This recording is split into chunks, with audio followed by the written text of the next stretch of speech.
warahmatullahi wabarakatuh. Salam sejahtera untuk kita semua. Bagaimana kabar kalian hari ini? Semoga tetap semangat, tetap sehat, dan selalu dalam lindungan Allah Subhanahu wa Ta'ala. Selamat bertemu lagi dalam pelajaran seni budaya kelas 10. Pada pertemuan kali ini, kita akan membahas tentang perkembangan seni budaya Nusantara. Untuk penjelasan selengkapnya, silahkan kalian tetap menyimak dan mencermati video ini. Selamat belajar.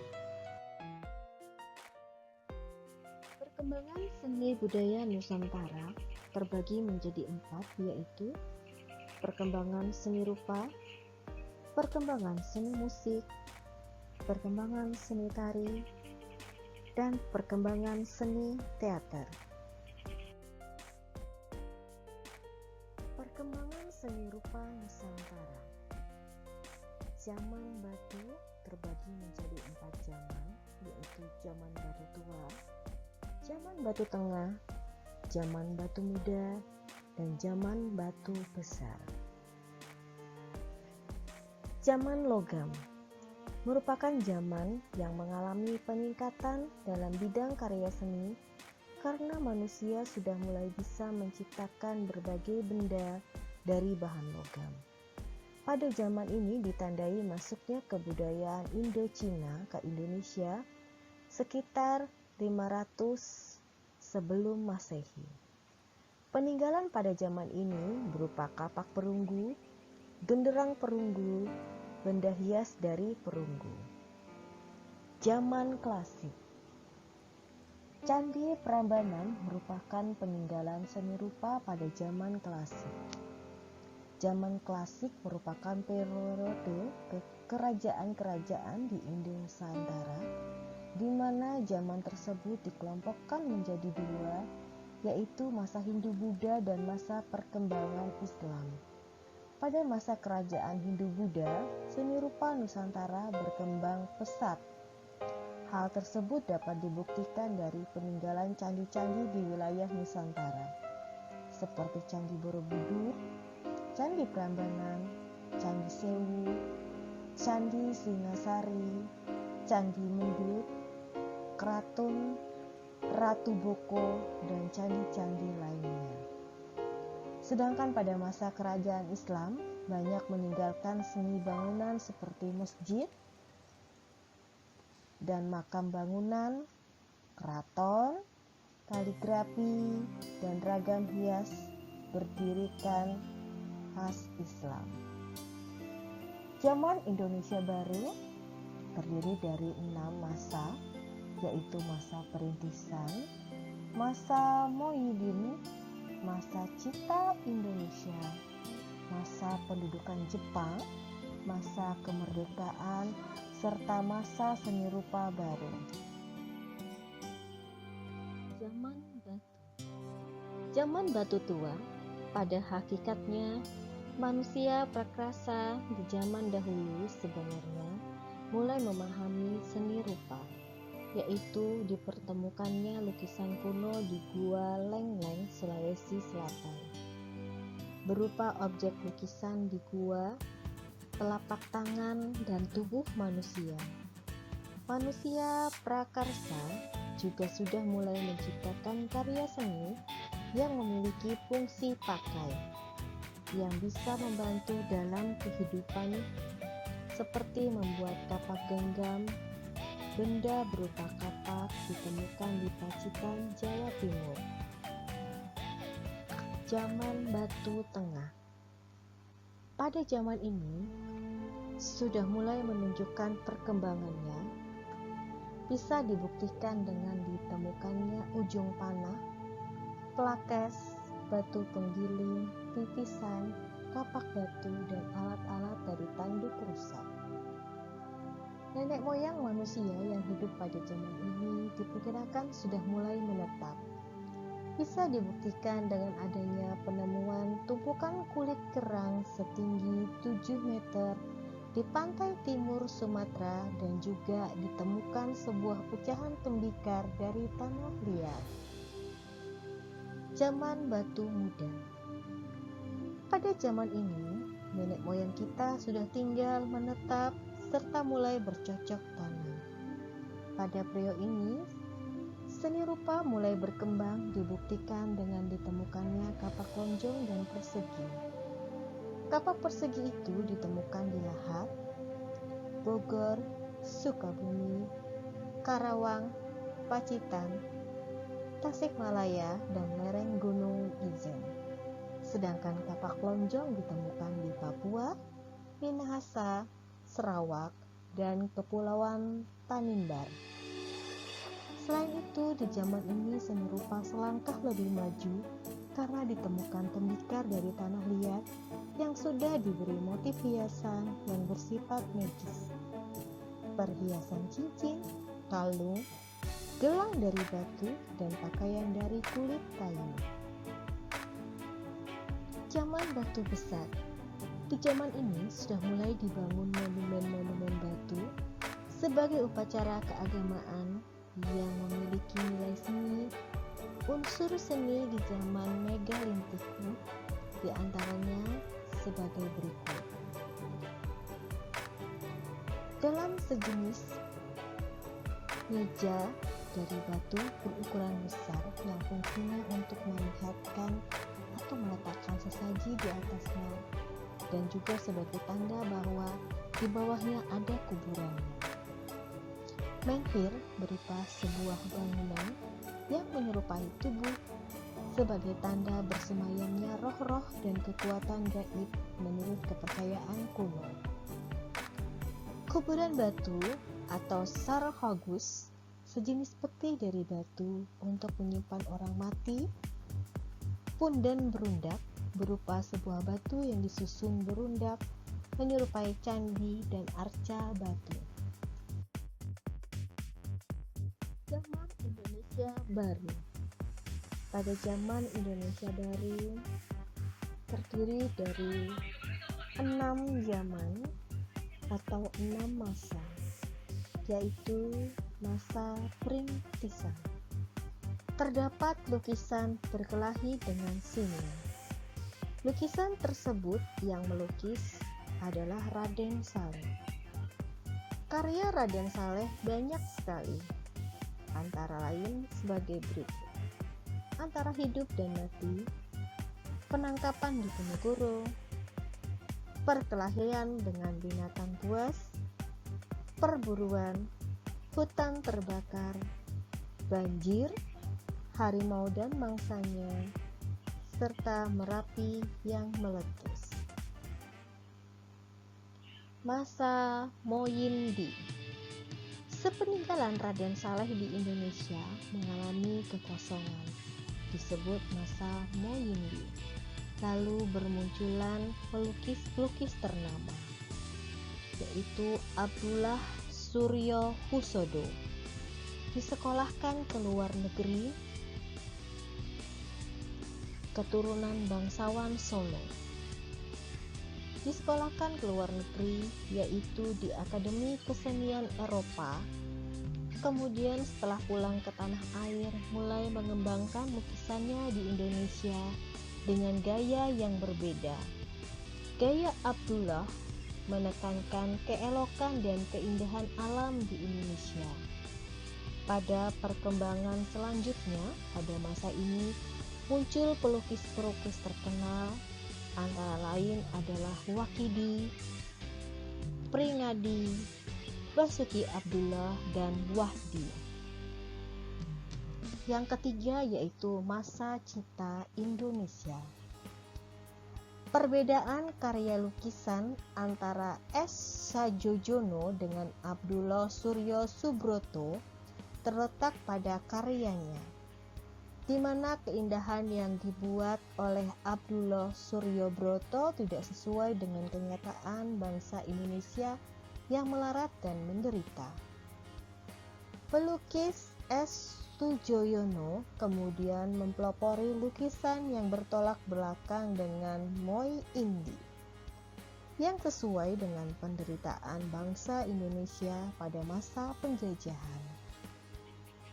Kemudian mendirikan Perkumpulan Ahli Gambar Indonesia atau Persagi, yang anggotanya yaitu Agus Jaya Suminta, I Sutioso Ramli, Abdul Salam Oto Jaya S. Sudiarjo, yang mana karya dari Sujoyono antara lain Di Depan Kelambu Terbuka, Sayang Saya Bukan Anjing, Jongkatan, Cap Gomeh, Mainan Anak-anak Sunter, dan Bunga Kamboja Nekat. Yang keempat yaitu masa pendudukan Jepang. Pada masa penjajahan Jepang, pelukis yang bermunculan kebanyakan dari golongan rakyat biasa seperti Apandi, Kartono, Yudo Kusumo, Nyoman Gedong, Hendra Gunawan, dan Fernando. Masa yang kelima yaitu masa kemerdekaan. Kemerdekaan adalah masa yang bergeloranya bangsa Indonesia. Euforia kemerdekaan juga menggelora dalam darah seni rupa tanah air. Pada masa kemerdekaan, Apandi mendirikan Perkumpulan Seni Indonesia Muda, disingkat SIM. Anggota Apandi yaitu Hendra Gunawan, Surono, Abdul Salam, Sudibyo, dan Trisno Sumarjo. Para seniman tersebut menciptakan banyak karya seni berupa lukisan yang sangat menarik dan indah. Pada perkembangan selanjutnya, setelah keluar dari Perkumpulan Seni Muda Indonesia, Apandi dan Hendra Gunawan mendirikan Pelukis Rakyat. Yang keenam yaitu masa seni rupa baru. Pada masa ini, para pelukis sudah berani menampilkan corak baru dalam penggarapannya. Para seniman muda mulai berusaha menciptakan karya seni rupa yang baru yang tidak tergantung pada suatu media tertentu dan sudah menggunakan berbagai media untuk menghasilkan sesuatu yang berbeda. Penerapan konsep-konsep yang tabu sudah diterapkan dalam lukisannya. Perkembangan seni musik Nusantara terbagi menjadi 5. Yang pertama adalah zaman prasejarah, yang mana pada zaman prasejarah terjadi imigrasi pra-Melayu dan imigrasi proto-Melayu. Zaman Hindu dan Buddha pada abad ke-412 Masehi. Pada masa tersebut muncul tangga nada slendro yang diciptakan oleh seniman pada masa dinasti Slaindra pada abad ke-8 Masehi. Dalam masa slendro ini, satu oktav dibagi dalam interval yang sama 6/5 dari sekon besar. Pada masa Hindu-Buddha, seni musik dan budaya Nusantara sangat dipengaruhi oleh drama Hindu dalam bahasa Sangsekerta Ramayana. Berdasarkan dokumen, penelitian ternyata waktu orang Hindu datang ke Jawa, mereka telah menemukan bermacam-macam alat musik hasil seni imigrasi bangsa pra-Melayu dan proto-Melayu. Masa Islam. Cara penyebutan atau nama alat musik akulturasi Islam ini berbeda-beda di daerah seluruh Nusantara. Cara bermainnya juga agak berbeda. Jika di wilayah Jawa, Bali, Sumatera Selatan, Sumba disebut rebab, sedangkan di Sumba rebab ini disebut dunggang. Roro. Karakteristiknya memakai 2 dawai. Kemudian di Sumatera, Kalimantan, Sulawesi Utara, dan Maluku hanya memakai 1 dawai. Berbeda lagi dengan di Aceh yang memakai 3 dawai. Sedangkan untuk penyebutan nama alat musik rebana berbeda-beda. Ada yang menyebut dengan nama terbang, terabang, robana, rebana, Seiring perkembangan musik Islami dari masa ke masa muncul musik gambus. Jenis musik gambus ini merupakan perpaduan alat musik gitar, mandolin, biola, akordeon, gendang, seruling, dan bass. Masa kolonialisme memperkenalkan berbagai alat musik dari negeri mereka seperti biola, cello, gitar, seruling, dan ukulele. Kaum kolonialisme ini ketika di tanah air memperkenalkan sistem solmisasi dengan berbagai karya lagu. Masa kini, banyak aliran musik luar negeri, baik Asia dan Eropa, masuk ke tanah air seperti populer, jazz, blues, rock, dan R&B, dan yang terbaru adalah K-pop Korea.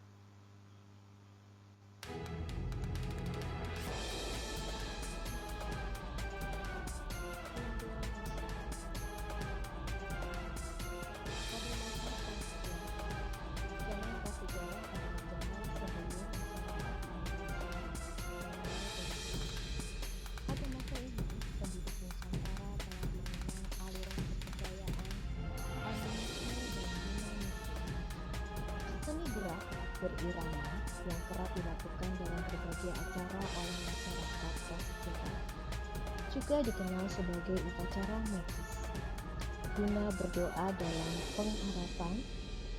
Adapun berbagai tarian yang disinyalir dikenal oleh masyarakat prasejarah adalah bentuk tari hujan, tari kesuburan, tari kebangkitan, tari perburuan, tari perang, dan tari eksorisme.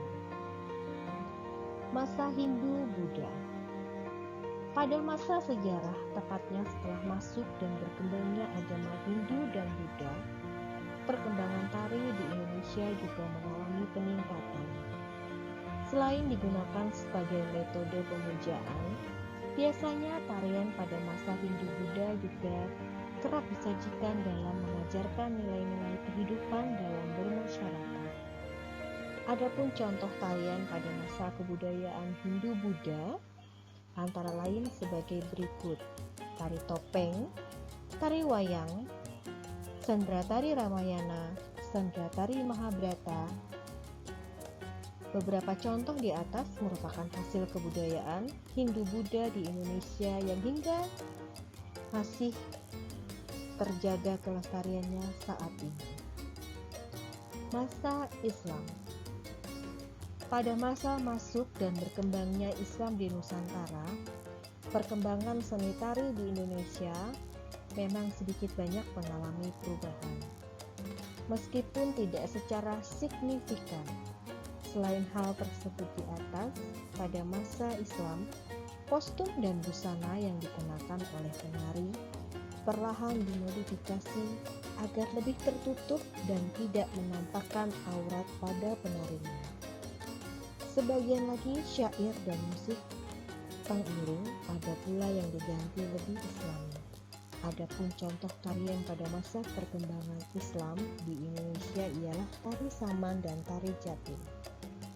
Kedua tari tersebut merupakan jenis tarian yang mengalami beberapa perubahan dalam pertunjukannya, seperti alat musik pengiring yang diganti dengan alat musik khas Persia seperti rebana. Syair yang terdapat dalam lagu pengiring juga ada yang dikolaborasikan dengan menggunakan syair dalam bahasa Arab. Masa kemerdekaan hingga saat ini. Pada masa kemerdekaan, seni tari tak lagi sekedar ditampilkan sebagai ritual, adat, dan keagamaan semata, melainkan keberadaannya setelah meluas sebagai hiburan masyarakat dalam berbagai acara, baik acara formal maupun non-formal. Modifikasi tari klasik yang dikenal dari masa prasejarah kemudian menciptakan inovasi baru yang kini akrab disebut sebagai seni tari modern atau gaya baru. Demikian alur pasang surut seni tari dari masa prasejarah hingga sekarang. Semoga catatan singkat ini dapat bermanfaat dalam belajar seni dan kebudayaan Indonesia dan dapat dijadikan sebagai referensi baik membuat tugas, makalah, artikel, dan lainnya pada masa seni tari di Indonesia.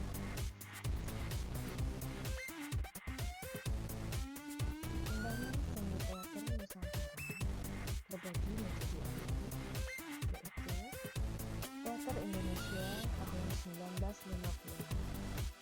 Pada masa ini adalah masa setelah proklamasi kemerdekaan Republik Indonesia. Masa ini tokoh teater merefleksikan perjuangan dalam teater dengan membentuk cerita bertemakan kemerdekaan, kekecewaan, penderitaan, keberanian, dan nilai kemanusiaan, pengkhianatan, kemunafikan, kepahlawanan, tindakan pengecut, keikhlasan, dan pengorbanan. Pada masa ini, untuk memajukan seni teater tanah air, maka didirikan Akademi Teater Nasional Indonesia atau disebut ATNI, tepatnya pada tahun 1955. Tokoh pendirinya adalah Usmar Ismail dan Asrul Sani. ATNI berusaha mewujudkan teater dengan mementaskan tokoh-tokoh terjemahan dari Barat, contohnya dari karya Gogol, Chekhov, dan Molière. Tahun 1970-an, teater Indonesia berkembang ditandai dengan didirikannya Pusat Kesenian Taman Ismail Marzuki oleh Gubernur DKI Jakarta yaitu Ali Sadikin. Berdasarkan catatan sejarah, perkembangan teater Pusat Kesenian Taman Ismail Marzuki telah berhasil menerbitkan 67 judul lakon. Lakon tersebut ditulis oleh 17 pengarang daerah drama teater. Tokoh teater yang muncul pada tahun 1970-an di antaranya adalah Jaja Kusuma, Wahyu Sihombing, Pramana, Ikra Negara, Ganarto, Adi Kurdi, Arifin Cenur, Putu Wijaya, Rian Tarto, dan Teguh Karya. Teater Indonesia tahun 1980 sampai 1990-an. Pada saat itu kondisi politik tanah air mencekam akibat peristiwa Malari 1974. Sehingga pemerintah membuat kebijaksanaan supaya dewan-dewan mahasiswa ditiadakan. Kegiatan teater kampus dilarang. Dalam kondisi tersebut, kelompok teater tetap muncul, namun dalam bentuk festival teater di beberapa daerah Nusantara. Di antaranya sebagai berikut: Festival Teater di Jakarta dan Festival Drama 5 Kota di Surabaya. Pada masa ini juga lahir teater kelompok baru, yaitu kelompok teater di Yogyakarta, kelompok teater di Kota Solo, kelompok teater di Kota Bandung, kelompok teater di Kota Tegal, kelompok teater di Kota Surabaya, di Semarang, dan kelompok teater di Kota Medan. Teater Indonesia atau yang disebut teater kontemporer pada tahun 1970-an adalah cara berekspresinya teater dengan gaya khas masing-masing, tidak dibatasi